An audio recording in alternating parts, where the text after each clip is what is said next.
On the 4th of August, 2026, an account in the pro-Ukraine NAFO network published a 25-part thread arguing that Russia's wartime economy is failing on several fronts at once. Refining at a 24-year low, banks that cannot buy their own government's debt, a retail giant burning, 15,000 companies closing every month, a Siberian city drinking water that smelled of sewage. Threads like this are aggregation, not reporting. So the only question worth asking is whether the numbers survived contact with the outlets they came from. We checked all 25. The answer was not the one we expected. This is a verification file. The subject is not Russia's economy in the abstract. It is a specific set of 25 claims and whether each one holds. The account is part of the NAFO network of pro-Ukraine social media activists. We state that because it is relevant to how the material is assembled. It is not a reason to discount the claims, each of which we checked on its own merits. Before we get to the thread, a word about how we got here. This file was commissioned from a document that looked like verification. Its analysis named Reuters, Bloomberg, the BBC, NPR, and The Guardian. Not one of those outlets appears anywhere in its reference list. All 29 references point at thread reader app help pages, thread unrolling tools, and several unrelated people who happen to be named Anna. We did not use it as evidence for anything. Start with what survives checking, and more of it survives than we expected. Russian refining throughput fell to 3.6 million barrels per day in July.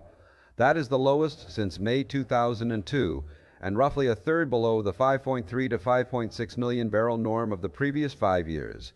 Bloomberg counted 30 attacks on oil infrastructure that month, second only to 32 in May. Confirmed as stated, Sberbank's chief financial officer, Taras Kurtsov, told Reuters that Russian banks have no spare ruble liquidity to buy government bonds. His formulation was blunt: you can buy these bonds when you have spare liquidity and are confident it will remain. Today, he said, the situation is the opposite. This is the most precisely corroborated cluster in the thread.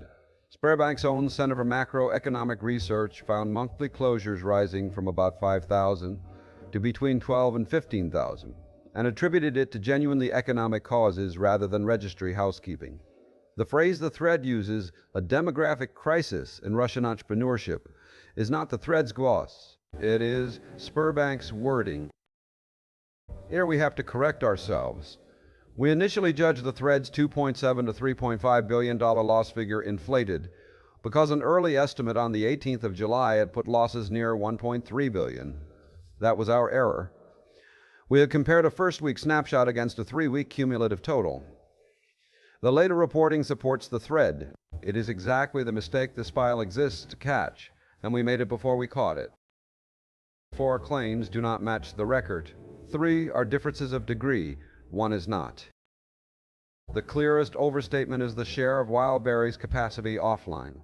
The floor area of the thread cites is right. The proportion of the network it represents is not 40%. It is about 27. On the withdrawals figure, adjacent real numbers are larger, so 32 billion may be a conflation rather than an invention. And on Tioman, the flooding, the smell, the dead fish, and the emergency are all documented. The named disease is not. This one matters more than the numerical drift because it is load-bearing. The thread argues the warehouse fires become a banking problem because VTB, Russia's largest bank, is Wildberries' largest shareholder. It is not. The founder, Tatyana Kim, is chief executive and majority owner. VTB is a lender and commercial partner. A Ukrainian official did describe Wildberries as Russia's largest borrower, which is a description of debt, not of ownership. There is a real exposure story here. It is not the one the thread tells. 7 further claims are attributed to identifiable people and outlets, and we could not confirm them against a second source. That is not the same as saying they are false. We list them rather than deleting them, because a file that quietly dropped everything it could not confirm would make the thread look cleaner than it is. So here is the finding: an activist compilation on social media, assembled for narrative impact, got the macro numbers substantially right, and in one case was more conservative than the reporting. A document that presented itself as a rigorous verification of that thread cited nothing it claimed to cite. A file that looks like corroboration is now easy to produce and hard to spot. The thread turned out to be more accurate than the check. Source, or not stated. The full file with every source linked is at numbersfile.northdenvernews.com.